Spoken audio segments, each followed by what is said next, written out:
Shri GuruCharitra, Chapter 5. Om Shri Ganeshaya Namaha, Shri Saraswatyai Namaha, Shri Sadgurubhyo Namaha.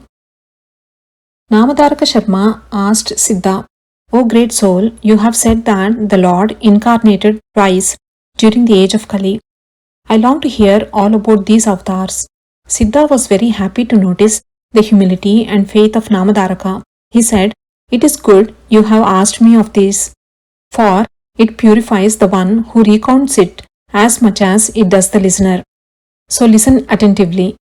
The Lord ever incarnates on earth in order to check evil ways and strengthen the righteous forces in man.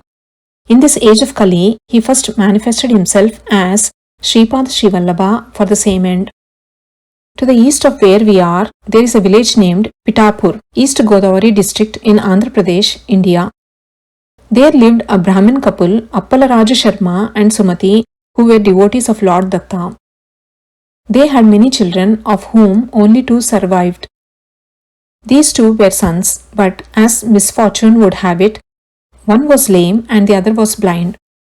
Like orthodox Hindus, they believed that unless they had a son who could efficiently discharge all the righteous rites and duties, their souls had no hope of entering the portals of heaven. They worshipped Lord Datta for the fulfillment of their heart's wish and never failed to offer food to mendicants and monks. They looked upon all such as very forms of Lord Datta. One day they were performing the annual ceremony in their house and many Brahmins were invited as guests for the feast. Tradition holds that none should eat on the day before these guests partake their food. But Lord Datta appeared at their threshold in the form of a renunciate sadhu bearing the staff and the water vessel, Kamandalu, and asked for food. The head of the family was not aware of it. The housewife, with immense faith that the visitor was none other than the Lord, to whom the whole annual ceremony was being offered, gave him food even before the Brahmin guests were fed. Her faith touched the Lord's heart and he at once granted her vision of his true form. The divine form which Sumati witnessed was such that neither 1,000 eyes can fully comprehend it, nor 1,000 tongues can describe it.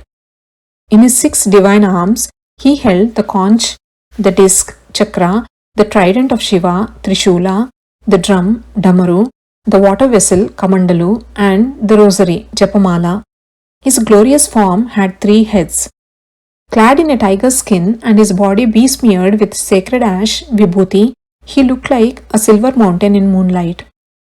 His matted hair hung down like ropes as though in order to help his devotees to climb out of the mire of phenomenal existence. The blessed housewife drank the divine glory of the Lord's form and felt that the highest object of her birth was fulfilled. The Lord said, Mother, I am pleased with your devotion. Even before you fed the Brahmin guests, you have given me food with the full faith that this is the Lord in the guise of a holy sannyasi. Now, ask me anything you wish and it shall be granted. The nectarine words of the Lord seemed to penetrate every cell in her being. Her eyes were blessed by the sight and now her ears were sanctified by his sweet words. Lord, she said, you whose vision is not attained even by great yogis have blessed my sight with it spontaneously out of sheer compassion for me. You have even accepted food from me on this day. And thereby the spirits of our ancestors for whose welfare we are performing the annual ceremony are all blessed. You are indeed the wish fulfiller of your devotees. You have already addressed me as mother, so I have no need to ask for you anything further. Make me worthy of being addressed by you as such, that is, bless me with a child as divine as you are and keep up your word. Hearing her words, the Lord thought, she is asking me for the same favor as did Anasuya of yore. Then he said, you shall have a son as great as I am, but then you must remember one thing. You will have to implicitly do as he tells you. Do not forget this in your attachment to the idea that he is, after all, your son. So saying, the Lord disappeared. Still wrapped in the spell of a divine experience, blessed Sumati at once went to her husband and said, Sir, I have transgressed the divine law. The Brahmin guests are not yet fed. Lord Dattatreya came to our house in the form of a sannyasi for offerings of food.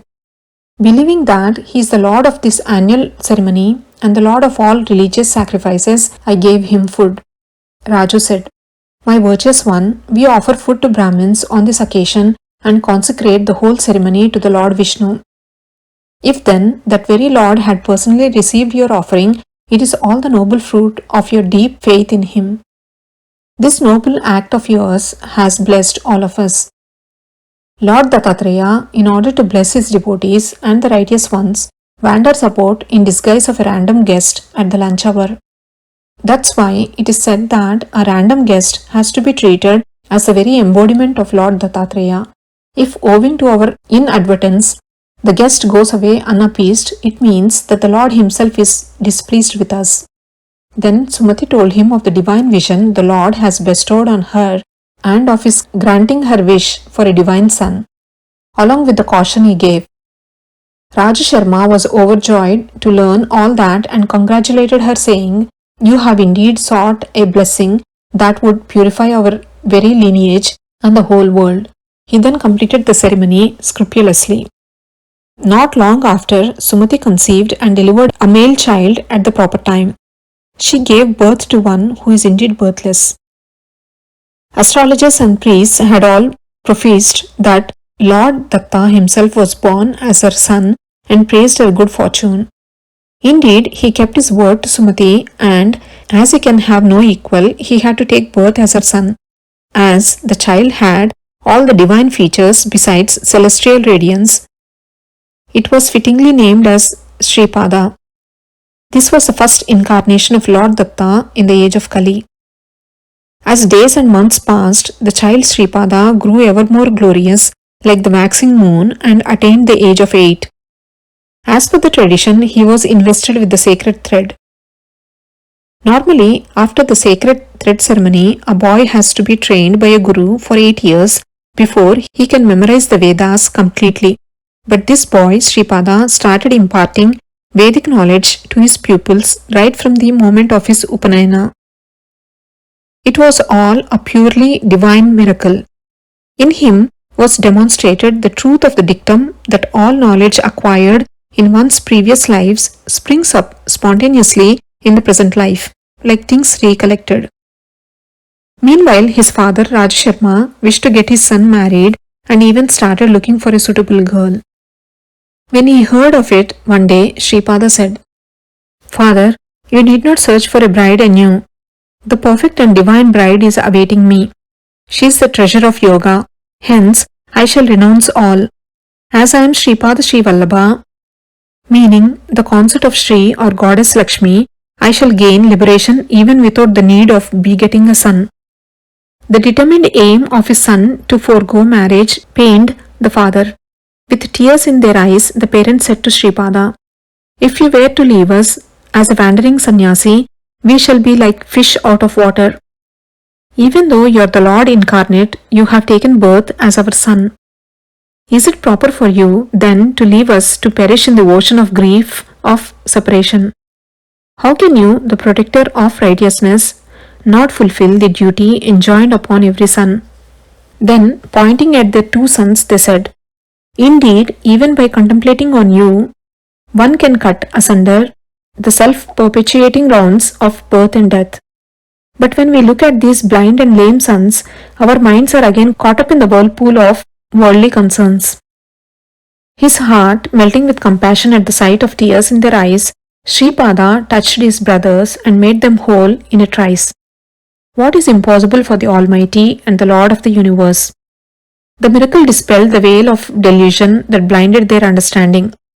As the realization that he is all-pervading had dispelled the illusory grief of being parted from him, it even seemed a sin to them to confine him at home and keep him off from all creatures who are indeed his children. Then his mother said, Lord, your Maya has deluded me into looking upon you chiefly as my son. In fact, the whole cosmic egg is within your being. That you are my son is but a convention. You should keep my understanding clear on this delusion. Then the Lord granted her the vision of his real, divine form. The handsome, tender lad at once appeared radiant like a million suns and pleasing as a myriad moons. His blissful nature seemed to enliven every atom of existence. Mother, you ever contemplate this form you now see? You shall soon attain eternal unity with me. These two sons of yours shall live to their full span of life and serve you with devotion. They shall be learned and wealthy, and you shall be blessed with grandchildren and great grandchildren. They too shall win fair renown, he said. As the brothers praised his glory, Sripada said to them, Look upon your parents as the embodiments of divine parents and serve them well, and I shall renounce all. Then he circumambulated thrice around them in reverence. With their permission, he renounced all worldly ties and trekked to holy places like Dwaraka, Brindavan, Madura, and Badrinath. After wandering there for some time, he marched down to the holy Gokarna in order to bless the spiritual seekers there. There, Lord Shiva manifested himself in the form of Mahabaleshwara Linga, which was installed by Lord Ganesha. Hence, the place came to be the spiritual resort of innumerable seekers after the spirit down the ages. Om Shri Ganeshaya Namaha, Shri Saraswatyai Namaha, Shri Gurubhyo Namaha.